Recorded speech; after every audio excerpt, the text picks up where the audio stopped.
like my own like 8-track and multi-track of layering things. And I didn't even know what it was, but I was just so excited that I was doing it. And my whole career has been a version of that. Like I have no training.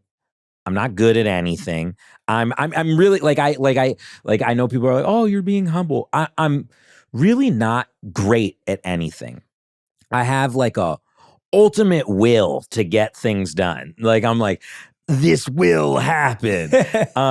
But no, it's just I'm always trial and error. And I always tell people are always just like, well, how did you do this? How did you? And I'm like, honestly, like just going in and I call it making a mess. I like to go in and throw a bunch of shit around the room, throw paint at everything. And then we worry about cleaning it up later. But maybe a few of those things just happen to land correctly. And I just keep doing that until everything fully lands where I want it to. And I'm just playing cleanup around the sides. That's a beautiful way of describing the process. But what gave you that? Where does that will or that confidence come from? Because I think a lot of people are scared of creating a mess or scared of things not sticking, so they never try. Whereas it sounds like you're the opposite, where you're like, well, I don't care if it doesn't try. I'm willing to give it a go. Where does that inner confidence, that inner ability to say, hey, it's okay, come from? I don't care about failure at all. I don't care. And I never did. I think when I was younger, I didn't understand what failure was. Like when you're 6, when you're 7, when you're 12, there's not many people to let down. You know what I mean? You let down Timmy at school. He's your friend. Sorry, Timmy. But you're not thinking about that. And I just remember from the beginning, like my mom was like, I wanted to drop out of school. And, my mom was raising me alone, and I was probably 15, 16 at the time. And I was like, Mom, I know what I want to do. She's like, what do you want to do? And I'm like, the music stuff. Like I'm so into it. And I know, and I looked at her and I go, I know I'm going to be the biggest in the world. And she was just like, what do you, and I've asked my mom like later in life, like, how did you like trust me in my journey? And she always said that she had dreams that she never got to try in her life. And a lot of people are just way too scared to take the jump. A lot of people may have, I'm sure everyone in this room, anyone listening has a little something where they're like, oh, I really like that. But they're scared. They're like, I want to post videos of me cooking online. No one will like it. My friends will make fun of me. I sing in the shower. Like no. Because we're taught to just follow suit and do whatever you're supposed to do. You report to your boss, but it doesn't have to be like that. Like if you want to try to be like a musician, an entrepreneur, whatever, it's scary. And like, I'm sure you've had moments like that where you're like, yo, what am I doing? But if you do try, I believe that if you keep pushing yourself and you keep trying, you're going to succeed. And I always tell people this, it may not be in what you start with, like when I started, I thought I was going to be the biggest rap artist in the world. And am I a rapper now? No. And then I moved into producing, and then I moved into songwriting, and then it's come full circle now where I'm like an artist of some sorts again. And I think you just jump in and just try something. Just try, and who cares? If you're gonna fail, who cares if you fail? I don't understand. That's the thing I don't understand. It's just, you just get up and you do it again. I have amnesia. The second I fail, I'm like, the next day I wake up, I'm like, all right, let's do it again. That's an amazing mindset. So we share something in common already. We both grew up wanting to be famous rappers. Yeah. Did you? Yeah. No. That was like my passion, like poetry, spoken word, writing lyrics. Like all I listened to was hip hop and rap growing up. Like, if you asked me at 16 years old what I wanted to be, that's what I wanted to be.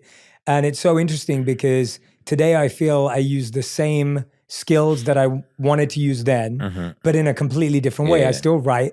I write books instead of records.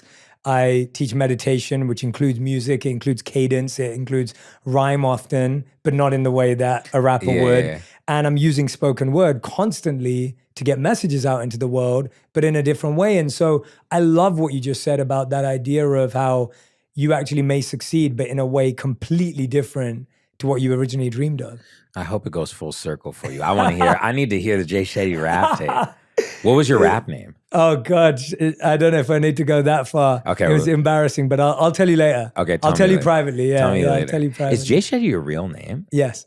It's that's the perfect rap, Is man. it? Yeah, Jay Shetty sounds like a fire rapper. Really? Yeah, from All like right. East London. Okay. I'm from North London, so not far. All right. Yeah, not far. Okay, cool. I like it. I like it. But no, I really appreciate what you're saying there. And I think that amnesia to failure, wow, like I love that idea of having amnesia with failure. Can you give me a time, was that always the case, or was there a failure that like did kind of pierce that veil? It never has. I can see from your No, face. no. I remember when I was gonna quit music one time right before I made it, my mentor passed away. He took his own life, and I was really young. It was one of my best friends, and I'm probably like 18. And I remember like sitting in my bed, and I was like crying. I like didn't understand. It was one of the first times that somebody who wasn't supposed to die died. I've had like, I had lost my grandmother and lost my grandfather, but it was like the first time in my life where like someone that like I really knew and really touched me, and I talked to them the day before they died. And it's like I remember like that hitting me like so hard in a way that I didn't know was even possible. Like, I'd been sad. But I remember sitting there in bed, and I was just like, I'm just gonna quit. I was like, I gotta quit making music. And then in that very same moment, like my head flipped, and I was just like, no, you can't. You gotta like take on what this dude started. Cause he was also a musician, and he didn't get totally, he was well known and he was a hero to me, but he didn't get where I think he deserved to. And I remember being like, I gotta do this. Like, I gotta, like, he would want me to be doing this. And that was like the only time where it wasn't even failure. It was like the only time where I like really questioned things. But don't get me wrong. Every time I do something good in life, I'm questioning. But it's like a different feeling. I don't know if you have this, but I'll have a number one song, like a number one song. It's the biggest song in the whole world. And I'll like look in the mirror, and I'll be like, oh, that's the last one. Like, definitely not going to have another number one song again. Not saying I'm like scared of the failure. I'm just like, oh, that's just like the last one. That's what I did. Or something really good will happen in my life, and I'm like, oh, I'll never recreate that again. But in the same breath, I'm like, let's go. Like, I'm like, let's keep rolling, And I've tried to do this thing lately, in the last like 5 or 10 years, where I really like take in my achievements. Cause for a while, I never thought of them. I would just keep going. Like, when it was time, they'd be like, oh, your song's number one. I'd be like, okay, that's cool. What are we doing next week? And I figured out like it's okay to do that. It's okay to like take a breath and be like, yo, we just did this shit. Like, this is tight. Like, we did this. This is great. And yeah, I'm trying to do that more. And failure, like, no, I've never had one of those times, because whenever I do fail, I'll sit and obviously like I'll sit there and I'll be like, this didn't work how I wanted it to. But so many times have been the opposite, where I was like, this will never work. And then it's big. So it's like, I feel like it always evens out. And you only have one other choice. It's like your only choice is just to keep going. What are you supposed to do? Just be like, oh, it didn't work. No, get up and you do it again. Yeah, I've got so many questions. I want to dive into so much that you said. So, rewinding with your mentor, how did you first, and I'm so sorry to hear, thank you for sharing with us, such a challenging event. And I lost my mentor 4 years ago. He passed away from stage 4 brain cancer during the pandemic. So I couldn't go back to see him because I couldn't take a flight. And so I couldn't be at his funeral. So, it was super rough for me. It was more recent, but how did you meet your mentor, and how did you form a bond? I think a lot of successful people have mentors, they have guides, they have teachers, they have coaches. But then sometimes when you're listening to a conversation, you're like, I want someone to be my mentor, but I don't know where to start. I don't know how to find them. Like, what does that mean? Like, how did you connect? I've had so many mentors. I have mentors every day. I'm a mentor to people, but sometimes my mentees are my mentor. Like, you always got to be open to just listening and learning. Every day I learn something. I was in the studio yesterday with a guy who was one of my mentees. Like, the way I got to tell you that story later. That's insane. I'll go to that. I'll tell that after. First one is I met my mentor. This is when he was like my second or third mentor. I met a lot of my really important mentors in my life when I was about 13. I was a musician. I was traveling for music at the time. I had gotten like some buzz, and MySpace was a thing. Yeah, I Okay. remember MySpace. Yeah. And I had somehow created a profile where I had a bunch of followers. Okay. So I don't even remember how I did it, but I was a kid. I used to do it in the library at school.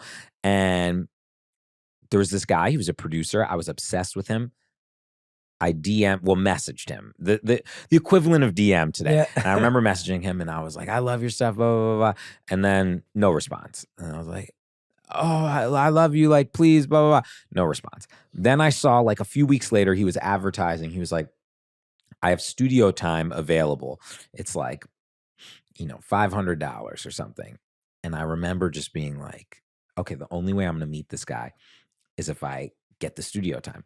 So I say, "I'm interested in the studio time." He says, "Great. Come to New York and meet me here." He had no idea where I was. I drove to New York, and we drove like 4 hours to New York. I get to New York.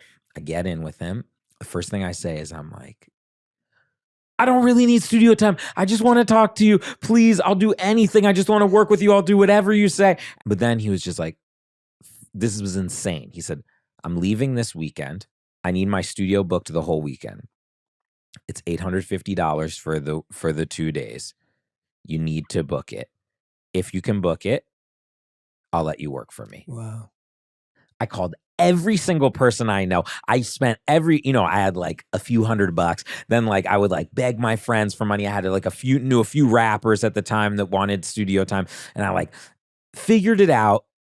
And he was just like, he got back. I did it like I just did it in the nick of time. And he was just like, "All right, you can work. You start next week." And I would drive up every weekend from Virginia to work with him from when I was like 16, 17. And we created this bond, and it was like he was tough on me. It was like he was like not an easy guy. Like I remember like I walked in, and I had a hard drive filled with all of my music, okay, everything I had been making. And he like took it, he listened to it, he ejected it, and then he threw it out the window. He threw my hard drive out the window, broke into a million pieces. No more hard drive. And he was like, "Not good enough. Start again." And it was like, yeah, he Wow. was like super What? sensei. It was like Karate Kid. And I like hated him in the moments for it. But he taught me so many things that like I learned, and taught me things not to do as a mentor. And it was a really special time. And now I just want to jump to this. Okay. Yeah, please. Yeah, go So on. I love it. Let it flow. so I'm, this is, I don't know, almost 10 years ago now, maybe 8 years ago. And I'm playing poker at a friend's house, and my friend puts me on her story, her Instagram story. And the next day she comes to me and she said, "Hey, my friend's son saw you on my story, and apparently you're like a big deal in music." And she was just like, "You have to have him come work for you." And I was like, "What?" She was like, "Yeah, you have to have him come work for you." I was like, I don't need anyone else. I already have assistants, interns." And they were like, "No, you have to." And this lady is like there isn't really, you don't get to have a choice. So I was like, "All right, I'll meet him." So this kid comes in. He's 15 years old. He's like, like everything, like he's just so excited. And he like was so sweet, and he reminded me of me when I was a kid. He was like, "I'll do anything. I'll work for you, blah, blah, blah." I was like, "All right, come work for me." He comes and works for me. I still like am spending a lot of time in New York at the time. And so I don't see him. He's just like building a studio for me, and has never even met me besides that one day. Wow. But he does it for like a year. Then like I finally come back to LA, and I'm like, "All right, you ready to come into some recording studios?"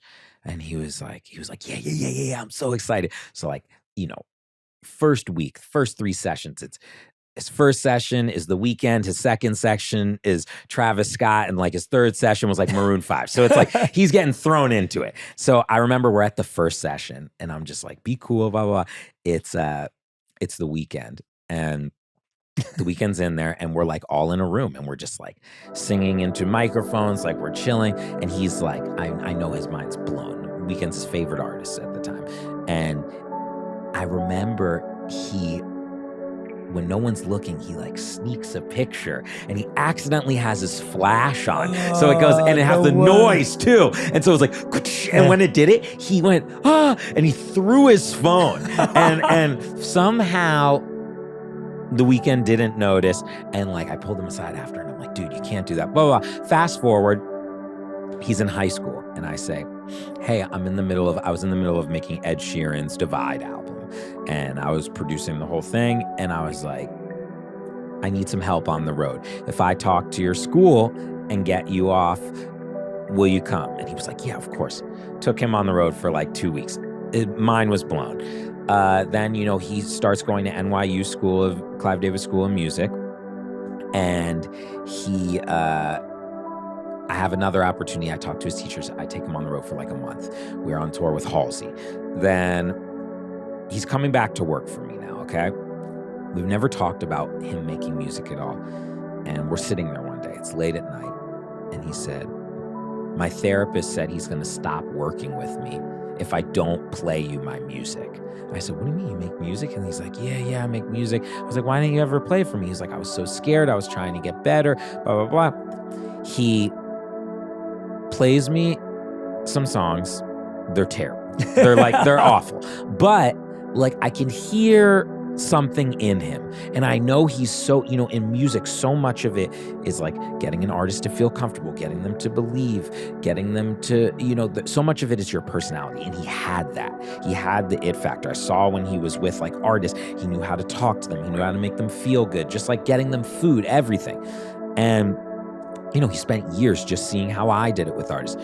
And I decided to sign him. I was like, I'm going to sign you. And he went on this journey, and now he's one of the biggest music producers in the world. I mean, last year he won, best record at the Grammys. He's had like 5 or 10 number one records. And it's like, this guy started, he was so humble. He was 15 years old. Now he's like probably 26, 27. And he just went on the journey. He knew when his time was, and he went in and he did it. And it was just like, I always tell people, you just got to stick through it. You got to stick around, And when I first signed him, it wasn't working for him. It took him like a few years for it really to like connect. And he's just like, it's such a fun story for me. That's a brilliant story. Yeah. And I've been fortunate enough to have that a few different times in my life with people. And it was so cool because I had that experience, and we're all, to pay it forward is just... Yeah, the intern applications to the Benny Blanco School of Music just went through the roof. Like now the amount Reed's gonna get hit up this whole week, and dude, I love that. No, it's beautiful to hear that, and also what I love about that message is when your mentor throws your hard drive outside the window. Like, it's so easy to be like, oh, I'm never going back. Like he's crazy. Like, I'm never going back. It's like whiplash. Oh yeah, right. Like that was my life. I was cleaning toilets with a toothbrush. Like, that was my real life. Yeah, that's what I was thinking of when you were describing it. I felt exactly like that. I'm thinking, but how do you show up again and recognize this value? Because I think now we're in a place as well where it's like, if something like that happened, we'd be like, oh no, get out of there. It's I know. It did change a little bit.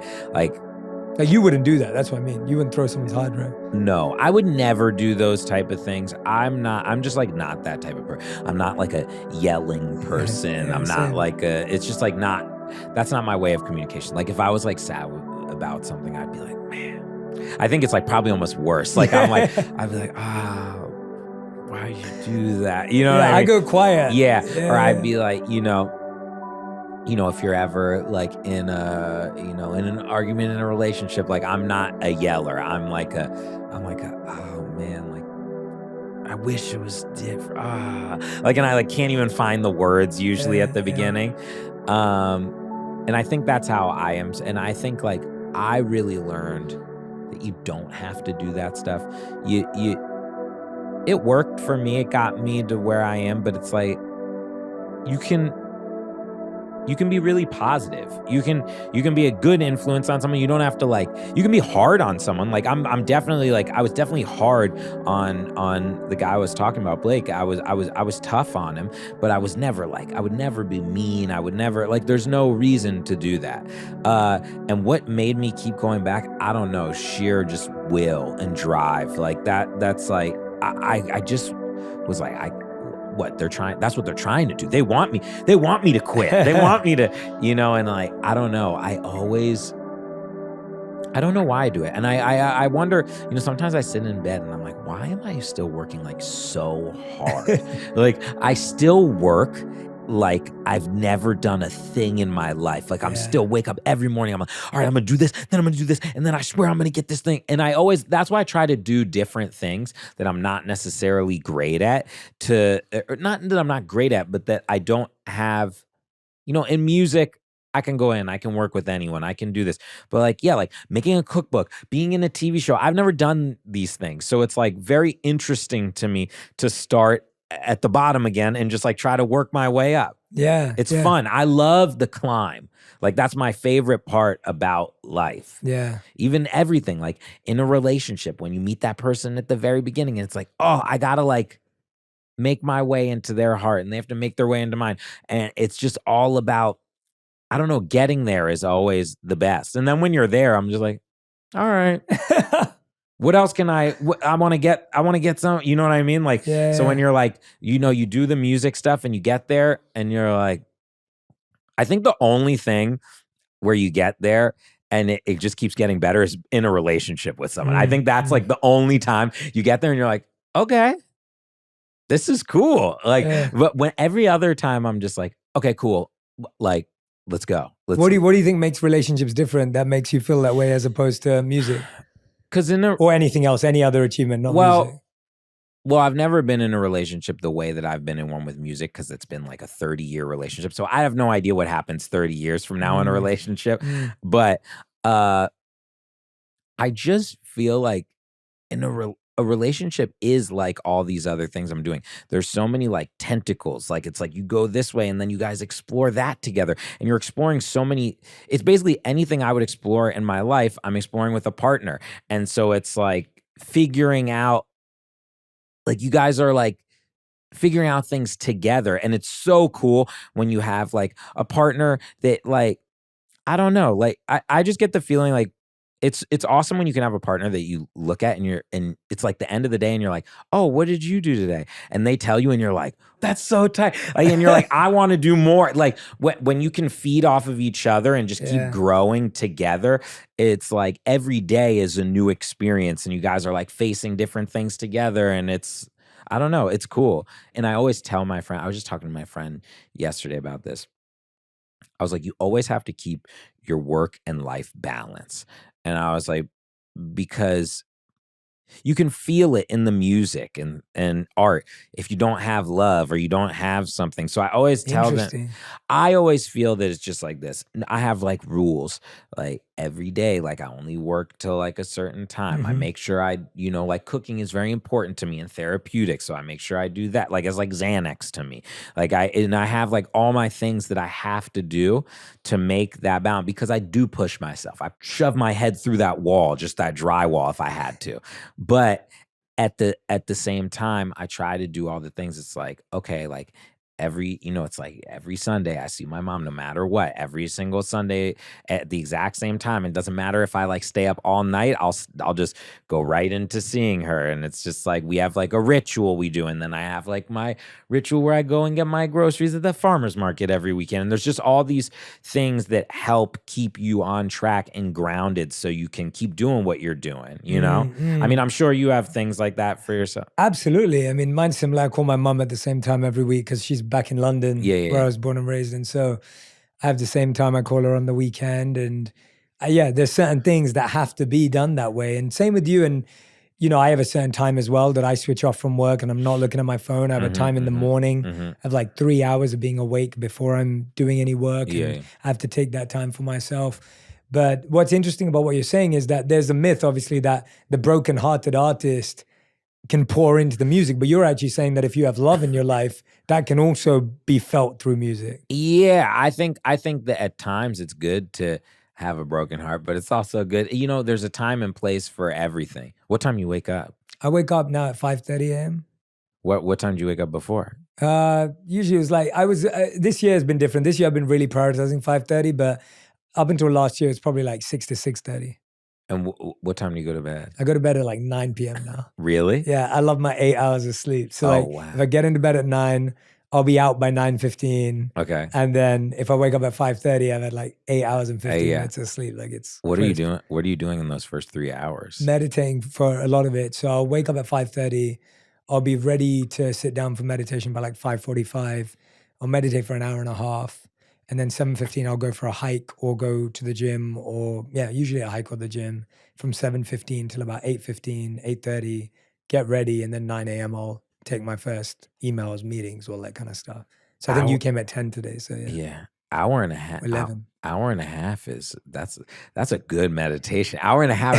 How do you even stay focused? Well, I think it's a good question, and I always say to people that when I started, it wasn't 1.5 hours. Like you Yeah, start up with doing like 7 minutes, and yeah, then yeah, 20 minutes, yeah, and then yeah. 40 minutes, Hmm. and what I found was just in the same way as if you go to a trainer at the gym, you'd hope that they work out more than you. So, Yeah, as someone who teaches meditation and helps people with mindfulness, I yeah, believe that as a trainer and as yeah, a yeah, coach, I have to do it for yeah, more time and deeper time, yeah, because yeah, otherwise, if I'm only doing it for 7 minutes and I'm mentoring you and you're only doing it for 7 minutes, then how will I ever have an experience to guide you yeah, yeah, deeper? yeah. And so I've been doing that since I was 18 now. So it's been a long time. And when I was a monk for 3 years, it was longer. And that's where I got that deepest experience of practice for it. So I feel like if I didn't have those 3 years of going really deep into the practice, I may not have the focus I have today. You were a monk, For 3 years, yeah, like a yeah. real A monk. real monk, yeah, That's yeah, insane. yeah, yeah, yeah. I've never Yeah, met I'll a have to show monk. you pictures. I've never Yeah, even met a monk. yeah, I'll have to show Wow. you. I'm not anymore, but yeah. How So, long? so you When? still haven't met a monk, but Where? What? When was this? so this was 2010 to 2013, and I was a monk across India, UK, and Europe. I traveled between the three, and I had a shaved head. I wore robes. I slept on the floor. We meditated for like 4 to 8 hours sometimes a day, and so it was a deeper Standard. practice. Yeah. Standard, So standard yeah, eight yeah, hours. but Standard yeah. 8 hour meditation is Yeah, crazy. sometimes, When do yeah. you do anything else? Well, sometimes you didn't. That was the point. Like An 8 hour sometimes, meditation is sometimes, wild. yeah, Isn't that sometimes. sleeping?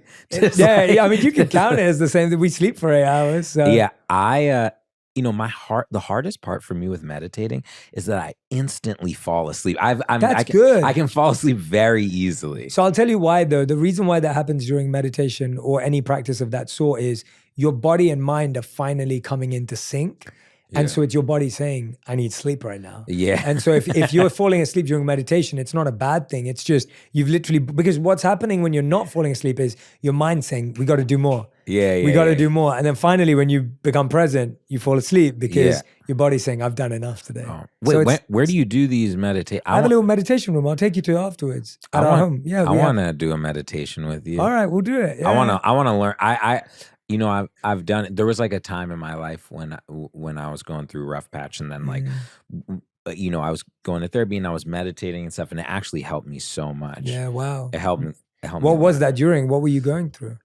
When everything first started happening for me all at once, it was like really overwhelming. I was, for the first like year or two, I was like, oh, this is awesome. And then like it really hit me because, you know, so many different responsibilities and people asking you for money. And like, I just didn't grow up in a way like I didn't even imagine, I was young when I made it. So I was like, I didn't even realize about like money. And then I'm like, oh my God, like I have this, what do I do with it? Like, and then it's like, I have all this success and people need things from me and people want, and it was just too much. And where I grew up, like I didn't like, I don't know. I didn't go to like therapy as a kid. I didn't know about any of that. I didn't know what anxiety was. I thought like I was like, oh, everyone, the room spins for everyone when you like sit down and you're like doing something. Yeah, there were so many things I didn't understand. And I thought it was just my body. And I never talked to anyone about it. And I was like, oh,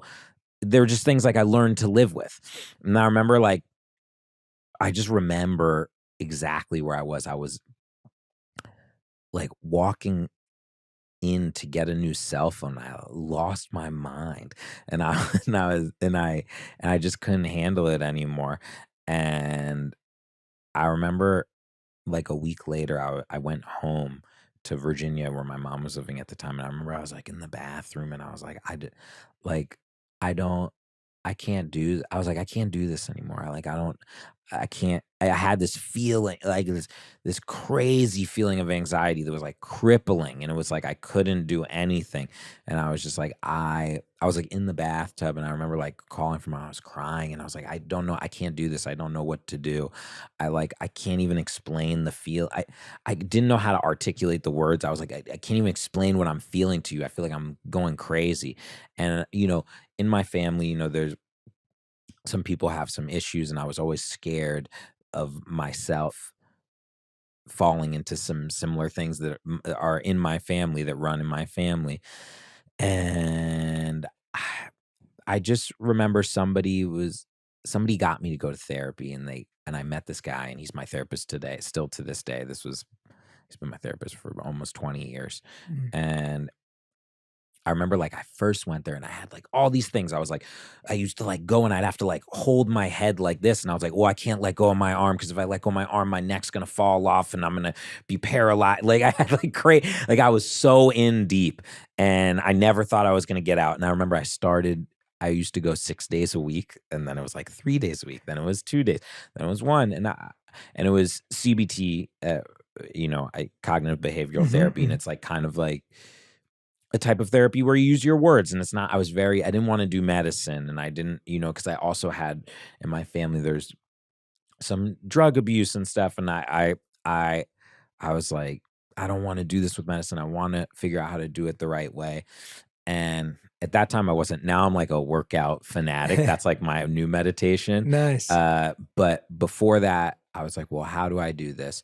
And I started, my therapist recommended meditation to me, and he had this really easy way of doing it, and it was so easy, and it wasn't even like anything specific. He was like, just, he would just like it was the most basic form of meditation. I would do it with either with a spoken word thing, or just like he'd be like, find the most calming music you like. and Mhm, and I mhm. would and he would just be like, no matter what, just every day, he was like, for 20 to 30 minutes, just sit down, put a pillow on your head, try not to be too comfy where you'll fall asleep, set a timer, and just do it. Mm. And I remember doing it, and at first it was impossible. When I was like in my shit, it was impossible. And then eventually I started like looking forward to that time Yeah, every yeah, day. yeah. And it really just helped me a lot. And then like in 2018,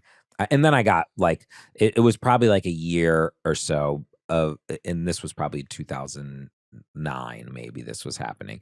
And then I like got back on track, and everything was great. And then in 2018, I really like w- working out became like my new Oh, meditation. Like, wow. and it was just like I have to do it. And it was so funny because I went so many years without doing it. And I'm sure in your life you went years without doing meditation. And Yeah. now, like, what happens if you randomly do you ever miss one ever? Like, just like if you're I'll sick or catch you're up. I won't. Yeah, I don't meditate at 5:30 every day. Like it's not. I can't keep that up because I'm yeah. on planes. We're Yeah, yeah, traveling. yeah. Like our lifestyles don't allow it, and so I will be meditating in the evening. But like, So what the happens? quality. Well, I find that for me the quality dips. So the last week was one of those weeks. I had like 3 massively late nights in a row on the weekend because of events and parties and things that I was going to. And I couldn't wake up early. And then I still had a full day of work. And then in the evening, I was catching up with Yeah. it. And I found that I didn't have the time and space that I need in order to feel really aligned. And what I mean by that is I can still operate, no one else will really notice the difference, but I notice the difference where I'm like, I feel like I have less energy today. I feel like I have less clarity today. And I feel like I'm not as aligned is the best word I can think of as I like to be. And so it doesn't really affect anyone else, but it does affect me. And Yeah. I know what level I can Yeah. raise Yeah. to, which is what you're probably saying when you're Yeah. working out. Like when you miss a day of working Yeah. out, how do you Yeah. feel now? Yeah. Yeah. I thought of something when you were Yeah, saying that. please. So you're seen as like this guy who's like mindfulness, health, this isn't it? Aren't you sometimes? Do you feel like I have to be so perfect all the time? It's so interesting you say that, Benny. I used to think that when I started out that's what I had to be, and then I've let go of that pressure personally. Like I let go of that, and I'm just like I'm saying to you now. I don't wake up every day at Yeah, 5:45 to meditate. Sometimes I'm meditating on planes, in Ubers, yeah. on trains. Sometimes I'm doing it while I'm falling asleep. Like I'm okay with opening up about that because to me, that I hope. Well, it's the truth. B, I hope that actually helps people realize that they don't have to have the perfect regime Yeah, every single day. Because I used to think that, and all I did was put more pressure on myself. Yeah. Like I'd stress myself out. So I'm more comfortable today saying, I believe in meditation. I value mindfulness. I value all these things, but it doesn't look perfect in my life. Yeah. And it won't in yours either. Yeah. And it doesn't in anyone's. Whoever's life we think it looks perfect in is a myth. Yeah, sometimes you get upset. Like if you get like you're like a guy who's like not allowed to get upset. Like something happens. Like I find that sometimes. What do you know, Benny? What are you trying to say? Yeah, exactly. No, I find sometimes in work, like, when you get to the top of like your field, people are only expecting like a perfect like if you're like, say you're like LeBron James, like if you score like 20 instead of like 40 in the game, they're like, oh, what's happening to LeBron? And it's this pressure that I know exists for people, and I just wanted to know. Yeah, no, I definitely have felt that pressure, and I think I've removed it from myself. And that's what I realized, that ultimately it was a pressure I was putting on myself. It wasn't actually from anyone else. It was me thinking. Whereas if I was just honest and transparent and authentic with people, then all of a sudden the pressure's off. Yeah. And I can also be a human because I am one. Yeah. And I think there's so much more of a joy in embracing our imperfections and flaws and recognizing that. It's even with coaching people, by the way, and I'm sure you feel this with music. Like when you working with a artist to produce their album is like what I do with coaching clients. So coaching clients come to me and say, hey, can we solve this problem? Whatever else it may be. Someone's coming to you saying, hey, Benny, can you make this album with me? And before I used to think, God, if I don't say something profound in the first hour of meeting someone, then they're not going to think I'm worthy or valuable. Yeah. And I started to realize, I was like, that blocked me from saying something worthy. Yeah. It didn't allow me to be a channel or a vessel. Yeah. I was now forcing some manufactured version. Yeah. And even if I did, now I was just setting myself up for more pressure every time we met, rather than just having a flowing exchange with someone. How do you feel like when an artist comes and says, hey, Benny, I want you to produce my whole album? Where was the time it switched from pressure to just flow? I never had pressure because I don't care. Yeah. Because I treat every experience, like I'll be like this. Some people, when you get in the studio or something, or you're on a TV set or you're on here, they're just like, oh, we got to get it all done. We have to get this done today. We have to. For me, I'm just as happy if we were to come in. Like if I came into this podcast today and you're like, hey, I'm sorry, like the equipment's not working, then I'd be like, oh, let's just like chill, walk around your thing, because that's what was meant to happen that day.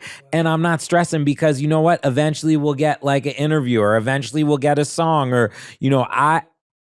I'm a big like procrastinator in work. Like when someone comes over, I'm like, you like to eat? What do you want to eat? You want to eat something? I'll eat something. All that stuff is part of it. It's part of what's going to happen later. You know what I'm saying? Or you like, let's say you have a client, someone like you're trying to get to the bottom or the root of a problem. You're going to have to disarm them and get them to chill. Yeah, definitely. Yeah, it's not going to happen through anything else. What's your, do you have a setup process for every person, or do you really go with the flow with each individual? This stuff got caffeine in it? It has natural caffeine from tea.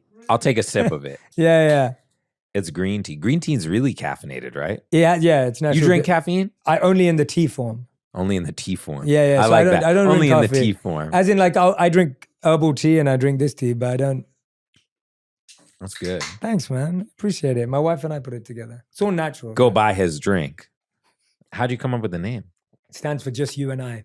So it was a way of trying to bring people together through sharing a moment. How's the caffeine hitting? Is it all right? I'm taking little sips. I don't drink caffeine at all. Yeah. Neither do I, apart from tea. So yeah, I don't drink I'm not like a caffeine person. I wake up and I'm like ready to Yeah, rip. me too. I wake up, I like pop out of What time bed do you wake up? early. Yeah? Yeah, like 6. What Usually 6:10 to 6:30. Yeah. What gets you in the creative zone? Like you're always like cooking. Like let's talk about open wide for a second. Like creativity. I think people look at you and they think, oh, he's musically creative, but then the rest Yeah. of his life must be. Yeah. But no, it's like you're creative in cooking. You're creative in music. Obviously, you're talking about relationships can be creative too. Like, is it just something that was cooking always a passion? Yeah, it's just like, do you cook at all or no? So I'm the exact opposite.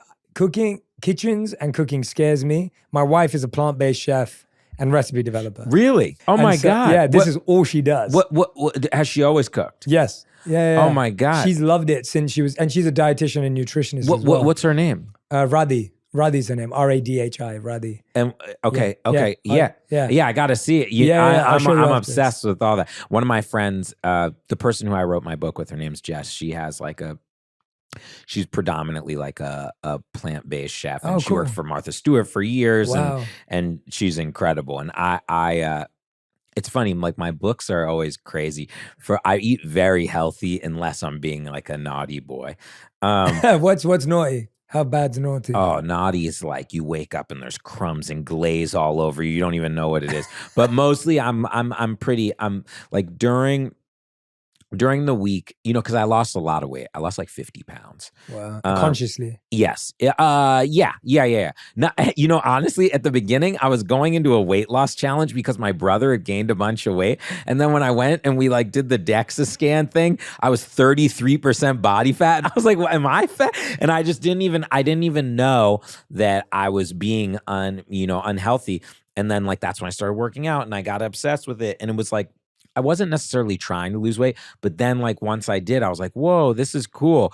And I'm one of those people now, like when I lost the first weight, it wasn't trying to lose weight. It was just like trying to be healthy. And then I felt like the feeling every time I went to the gym. I was like, whoa, I have no anxiety like after, and I'm not thinking about anything else except like what's happening. And that was very rare for me. So I was like, I got to chase this feeling. And then now I like, me and my friends, we do like little like weight loss challenges. We're like, okay, whoever can lose the most weight in like 1 month or whoever can do this. I like to challenge my body and out of your mind. comfort zone. Yeah, I like to just like push myself in any way possible.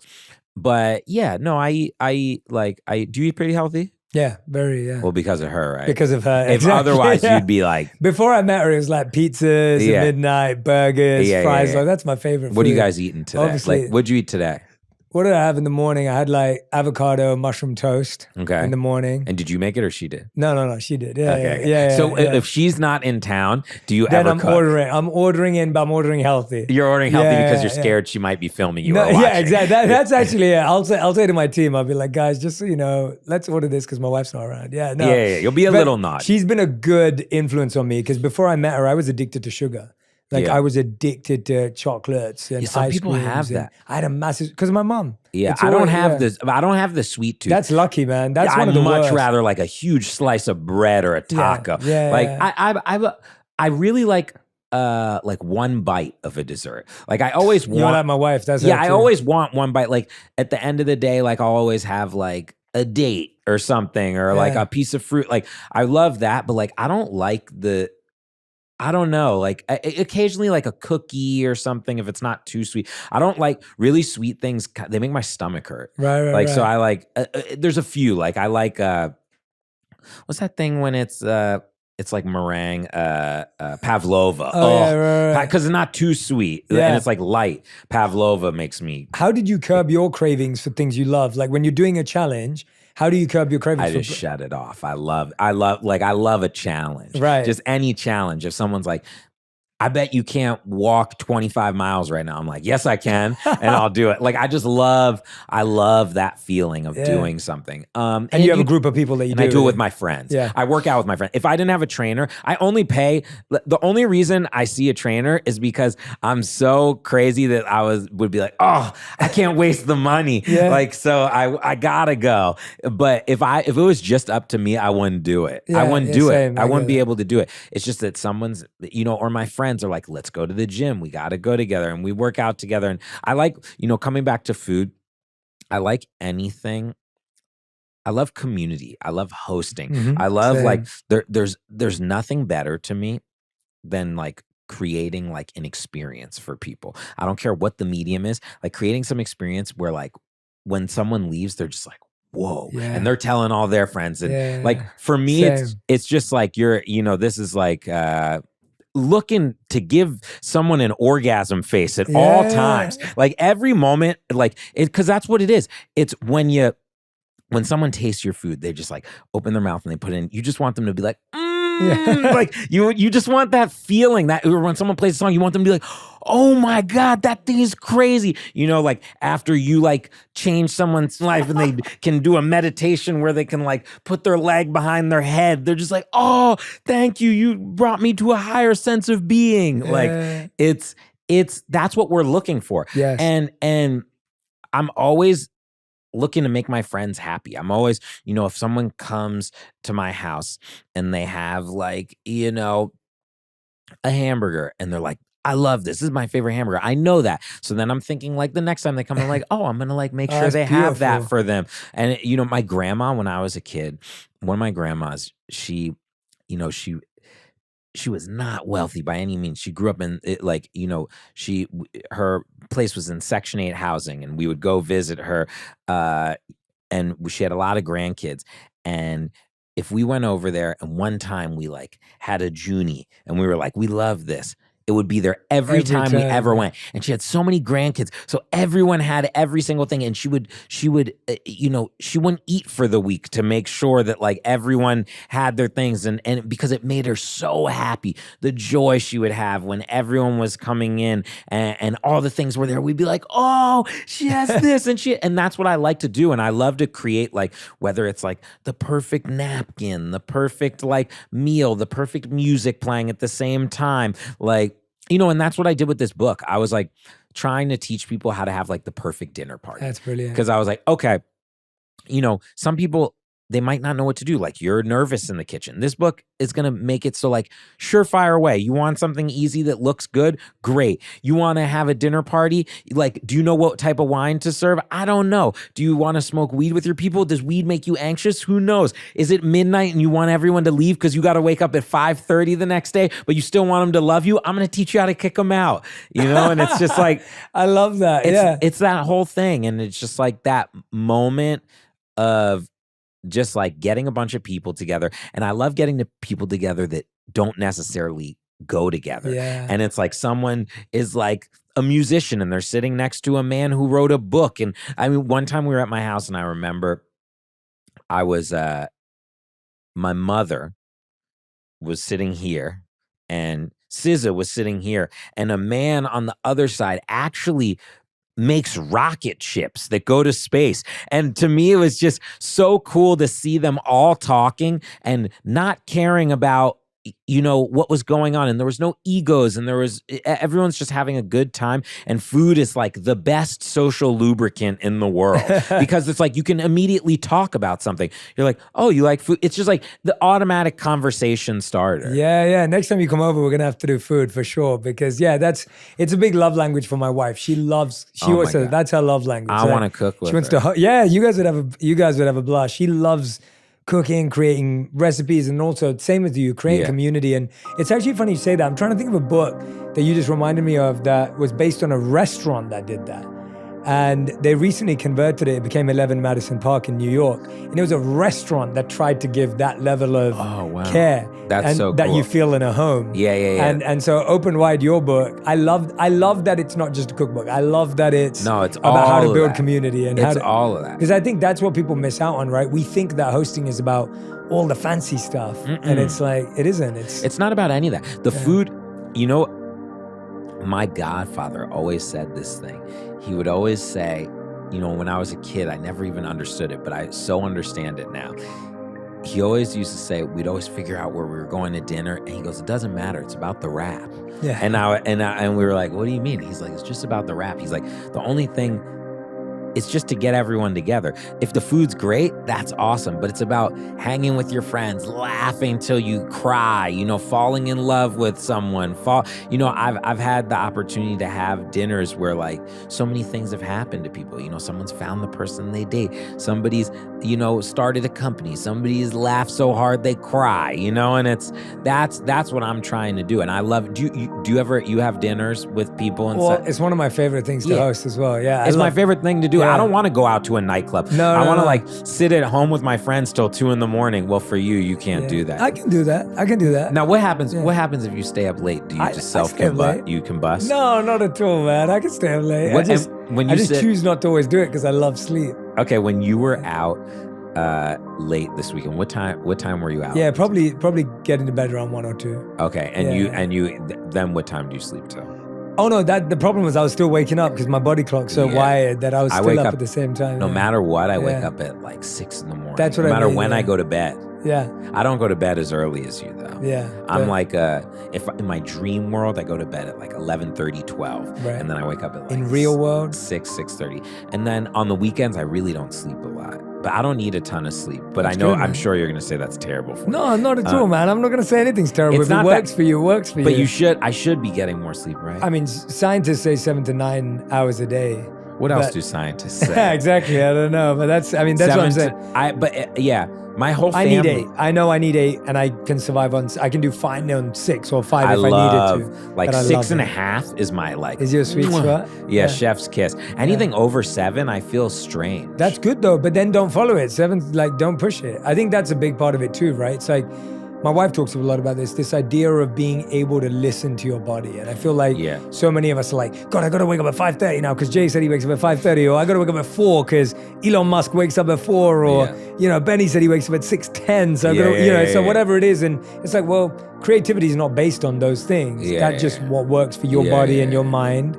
This is what works for my body and my mind. So I think, but you seem to have a lot of like, not just community, but you seem to have like a lot of the same people around you, loyal friends. Like that seems to be a big part of your, how have you continued to be able to build that as you grow and make it sounds like all your friends love challenges and growth, because a lot of people who are listening sometimes feel their friends are not wanting to grow, they're not wanting to try new things. But it's so fun. You do it. Some people I've pushed to that, and some people have pushed me in other ways. And like that's what it's all about. To me, I've just had some of my friends for so long because it's hard to find people that are on your, and I think it's harder and harder as you get older. A lot of my friends, most of my friends I knew since I was young. And then I have like a new friend for me is like 5 years. Like I'd be like, whoa, this is like one of my new friends. Like most of my friends are 8, 10, 20. And do they live in the city too, or no? All different places. Some of my friends have very regular jobs, and some of them I only get to see once or twice a year in person because of their job. My friend was just out here. He comes every year for like a month and a half towards the end of the year because he's a therapist and he works in Virginia, and he can't really travel that much. So then we get to see each other then. And then my other friend, his wife is becoming a doctor, and they've had to have residencies in all these other places, and he works for like Capital One or something, and we don't get to see each other in person very often, but when we do, it's like we saw each other yesterday, and we talk all the time and then some of my friends are in the same world as me, so they get it. Some of them are in entertainment, and I just love bringing. My friend group is very eclectic. Like it's like all different types of people. And I love putting people that wouldn't normally be in a room together in a room to see what happens. What's the randomest too? Is it the person building rocket ships and then your mom and then Scissor? It's just like people, it's very common for me to go out to dinner and have like one person be 22 and then the next person be like 70. Yeah. Like, and that's not, awesome. and having it not be someone's mom or dad, like having it just be someone that's my friend. Yeah. And because I've met so many, I'm very interested in people, and I love meeting creative people, whether that means they're creative professionally, whether creative in their mind, whether they, I love that feeling of getting into a conversation with someone like Yeah, I that. also think multi-generational friendships are so powerful. Like I was talking to someone about that. Like me and my wife have a couple friend of ours, and they're in their late 60s. And they're some of our favorite people to hang out with. Yeah. Like I feel like I learn so much, I grow so much, I gain so much perspective. They've lived 30 years more life than I Yeah, have. yeah, yeah. Like, and I think it's so interesting how we may spend time with our parents, but we're not necessarily having friends that are in a different decade of their life. But Yeah. how powerful it can be to be with someone. A lot of people don't even know their parents like that. Like, even Yeah. if you're, like, close with your parent, like, how close are you with your mom? I'm pretty close with my mom, yeah. Okay, but, like, you don't know. There's so many things you don't know about her. Like, you don't know, like, how she felt the first time she got her heart broken. You Yeah. don't know, like, if she ever cheated on someone. Like, you don't like, Yeah. sometimes for me, I'll sit my mom down and I just ask her, like, I'm like, "What drugs have you taken?" And I'm like, Yeah. "How did it make you feel?" Because my parents got divorced. I was like, "How did you know you wanted to get divorced? What did you feel?" And I always I try to do that because one of my friends started recording his dad when his dad got sick, and he asked him every question he ever wanted to ask him, because it is so crazy. You're so close to this person that you really don't know. Like, we really don't even know our parents that well, Mhm. because you don't ask them those type of things, and no one does. Like, and it's also that time where I remember, like, your parents' gospel is just like the end all be all when you're a kid, and then all of a sudden you're like 15 or 16, you're like, wait, you're just a human. That was a mess up on you. You just lied. Like, I caught you in that lie. But, like, until you're like 15 or 16 or something, you can't even fathom that. And then, like, you realize it's cool. I'm so thankful that I get to, like, you know, talk to my parents and my family now, like, as an adult, and be like, yo, what were you feeling like when you went through this? And, like, how did you raise us like that? And is it so hard to do this? And it's cool. I like that feeling. Yeah, I did something similar a few years ago. I felt that way with the podcast where I was like learning about people I'd never met. And so we were celebrating my sister's 30th birthday. So it was me, my mom, and my sister, my younger sister. Mhm. And I just started interviewing my mom at dinner. And we didn't record it. It was Yeah. just us three. And I learned so much. So my mom was studying for her exams because she was born and raised in Yemen, while there were Yemeni soldiers fighting British soldiers on her roof. That's Like, crazy. studying. And I was like, I had no idea. And she just casually drops that as if it's like normal. And I'm like, Mom, you realize that's not normal. You Like should interview your mom. You need to I've been interview. thinking about it. It's been on my mind. I need to do Interviewing it. your family is Yeah. so crazy. Yeah, because you're right. And I think I would love to do it because I want everyone to do it. My wife was my first ever guest on the show. Really? Yeah, yeah, because that was a big part of it for me. It was like, I feel like you're so right. We don't really deeply know our family when we think we know them. Yeah. We think we know them. We assume that we know them. Yeah, I used to do this thing on my well, I still do it on all of my albums, where, like, the last song on my album has, like, a spoken word section of, it's like over instrumental of each person in my family. Mm, And so far I did my mom and my dad, and I asked them all these questions, wow. and it's crazy to know the because I asked them questions for like an hour, and then I take like the best like 30 seconds.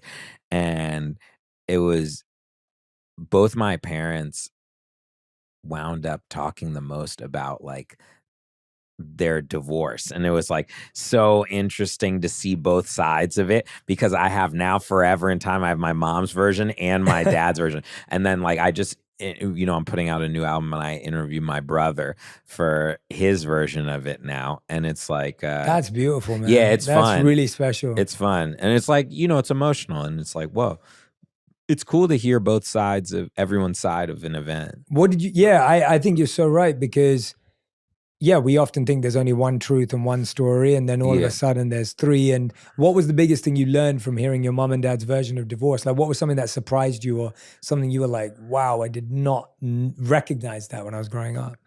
I think that it made them both better people to get out of the relationship. And I think, like, at first it seemed like my parents were not fans of each other at first. It was like crazy. But now they're friends. I mean, they haven't been married for, 20 something years, but yeah, now we all, like, go to dinner together and, like, go on vacation.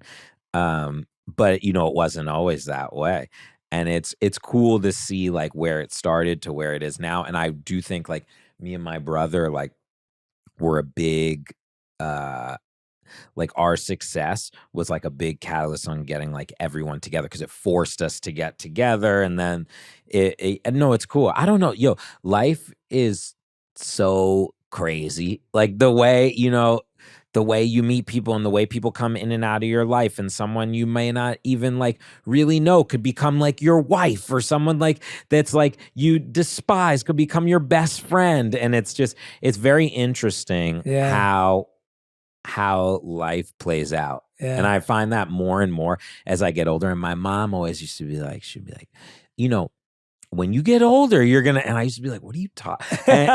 But it's so true. Just like over and over again, I'm learning something new every day. Yeah, yeah, it's so true, man. Benny, I could talk to you for hours, genuinely. Like, we could go on and on and on, but I wanted to make sure, is there anything that we haven't talked about before we go to the final five, which is the way we end any interviews? Is there anything we haven't talked about that you really wanted to touch on that's on your heart or mind, or something that What's your 5 thing? What's that? yeah, we can do that. We'll What start is with that? that. It's a final five that we end every interview with of all Oh, time. it's the same It's question? the same, well, same 4 questions. One of them I usually play with, same 3 or 4 questions. Oh, okay. And one of them I usually play with for the person. And these are your final five. They have to be answered in 1 word to 1 sentence maximum. Oh my God. Yeah. And then I may ask you to go on because I usually break my rule. But Okay. here we go. All right. Benny Blanco, these are your final five. So the first question is, what is the best advice you've ever heard or received? Don't be afraid to fail. Who told you it and how have you practiced it? I can't remember who told me it, but But someone did tell you it. yeah, It wasn't something that no, came no, from no. you. Somebody told me it, but I will tell you this. I always say this to someone because people come up to me all the time and they're just like, "Oh man, you don't miss. You did this, you did that." Yeah. And I'll talk to someone, one of my friends was going through a hard time recently. It was like his first failures, and I remember talking to him and I said, "You don't think I've failed a million times?" I said, "You look at someone like Michael Jordan, okay? He's taken like so many shots. He's missed so many shots. Do you remember any of those? No. You remember him swishing it and walking back with his tongue out. Nobody's sitting there being like, Jay, I saw that, back in like 2008, that rap career didn't really work out for you. No, they're like, Jay, wow, you got Michelle Obama on you. So I always tell people, like, it doesn't matter. Don't be afraid to fail. Nobody's even going to remember it. And if someone's literally tallying your failures, they're psycho, Well said, man. Yeah. No one remembers the misses. No. No one remembers the misses. If you keep going. Yeah, if you But keep if you going. stop at the miss. But you got to then- keep going, Yeah, baby. you got to keep going. Question number 2. What is the worst advice you've ever heard or received? I was going around playing my music for people, and I had just switched my style up because I like originally made music that sounded like I was copying Timbaland, sounded like I was copying Pharrell, sounded like I was trying to be someone else. Mm. And I remember I had just made music that didn't sound like anything. It sounded so weird. It was so different. Wasn't like what was going on. I remember I went into a meeting and someone was like, nobody makes music like this. They're like, you gotta fit in more. Like, and that just like made me go the opposite way. Then I was like, now I know I gotta do the crazy stuff because at least I just want someone when I used to go in and play music for them to be like, I've never heard anything like this. Like, this is so weird. This is not gonna work because when everyone likes something, usually that means it's not gonna work. When some people are unsure about something, that's when it's usually gonna work. So I don't know. Someone told me to fit in more and I didn't really vibe with that. That's a great answer. I think it's so interesting. When you're young, everyone tells you to fit in, and when you get older, everyone says stand out. Yeah. And it's like, well, wait a minute. I had to wear uniform. I had to come in on time, and now all of a sudden, I've got to find who I am. Yeah. And it's such a contradiction. Of course. Yeah. So great answer. All right. Question number 3. What's something that you used to value that you no longer value? Success. I used to really care about getting that number one song, getting that thing.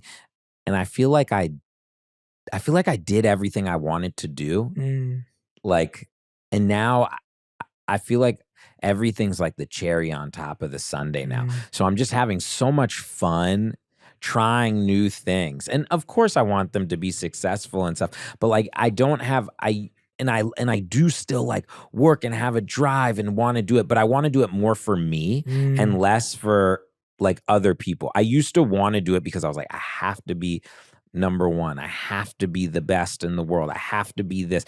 And now I just get to wake up and I'm like, okay, I already did the things I want to do. So like I want to make a cookbook. I want to do it. I want to do this. And I like really want it to be the best and I want it to be awesome. But it's something that I want to do. And I'm putting like that pressure on myself. It's not like for other people anymore. And yeah, I think I don't know. It's I and I always had a strange feeling with success too. I was always like kind of like ashamed of it for some reason, mm. or I'd be like, "Oh, I don't deserve that. I'm probably gonna get like cancer now because like I did because I did well. So Yeah, like I don't yeah. deserve this, and like somebody else deserves this more." And like, How did you overcome that doubt? Because I think a lot of people feel that way.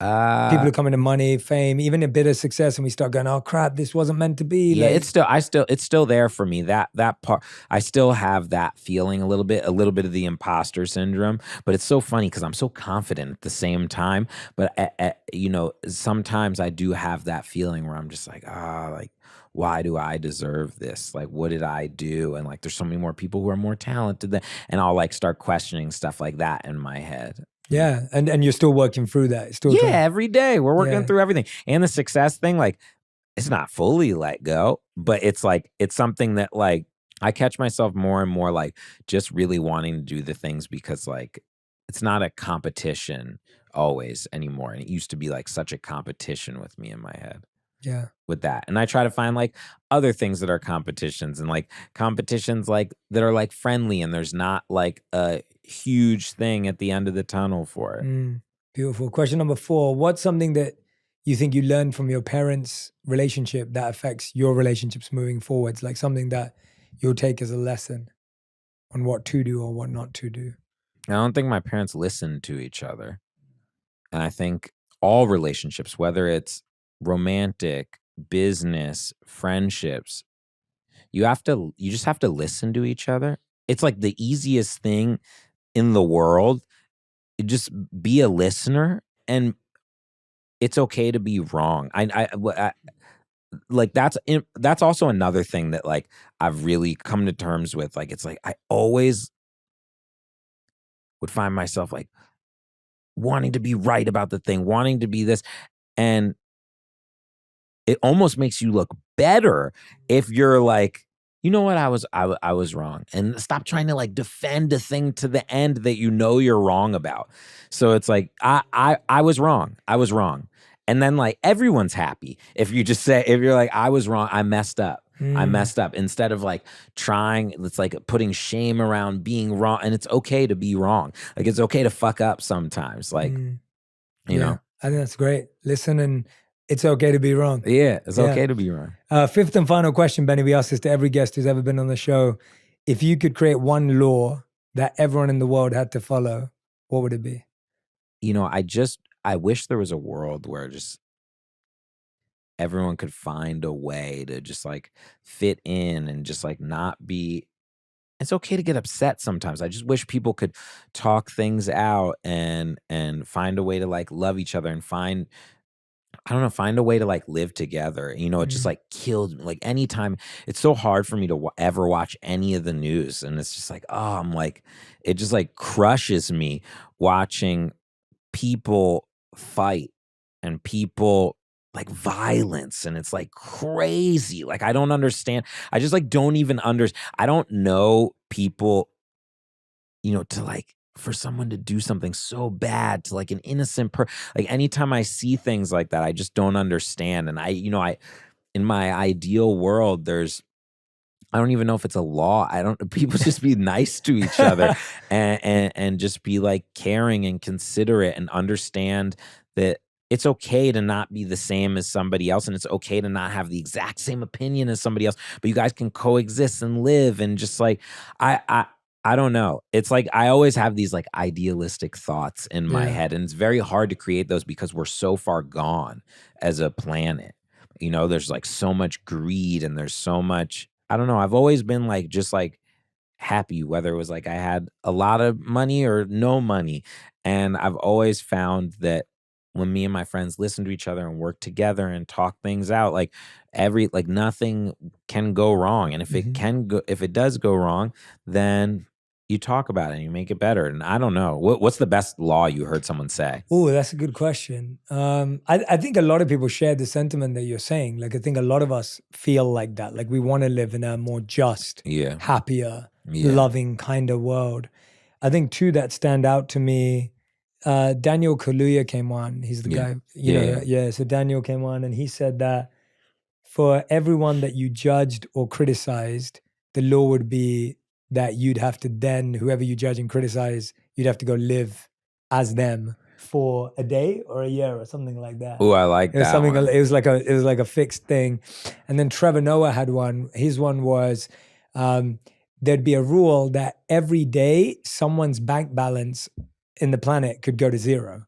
So it could be you, your friend, your family Oh, member, yeah, I like and how differently you'd behave with people, knowing that that could be you one day. I It could be your like that. mom, it could be your dad, it could be your friend, and that way you'd be more conscious of Yeah. what it would feel like to be around people who don't have a lot. Yeah, I changed mine.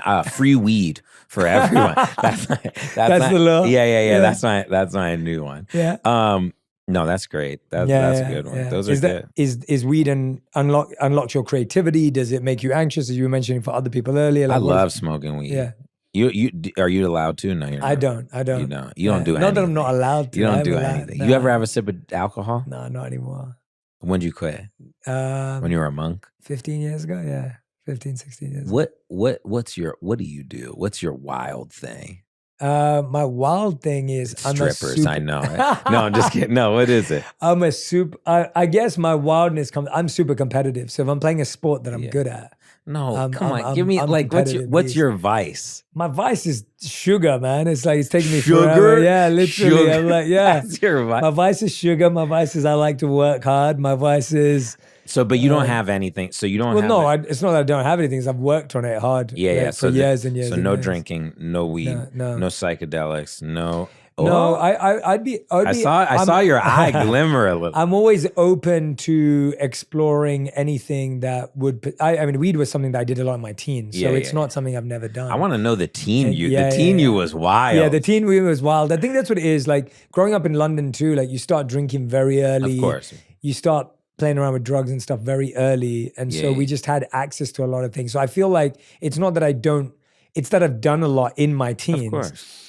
And so it's not that I have and I have nothing against it. I think I'm always open to things that have medicinal or healing benefits. So I've always been open. A lot of my clients will do MDMA, do Iboga, do ayahuasca, and so I'm very familiar with these things, and I'm always working alongside clinical neuroscientists that I take advice from for my clients and clients' own exploration. So I'm very aware and like to be educated more and get more experience, but I would do it if I felt there was healing that could reward me with, for sure. I'm very open to anything that has healing powers. You take any supplements? I take I take 20 supplements a day. All right, tell me about the supplements. Yeah, so I'm taking, I'll show you my drawer later. It's like literally 20 tablets a day, but it's like B12, magnesium, D, C, K, probiotics, gut supplements, creatine, like a million Why do you things. take them all? Because I really do feel a difference. Wait, why do you take creatine? That's like from the 80s. Yeah, but it works. It's like, so what's really interesting is that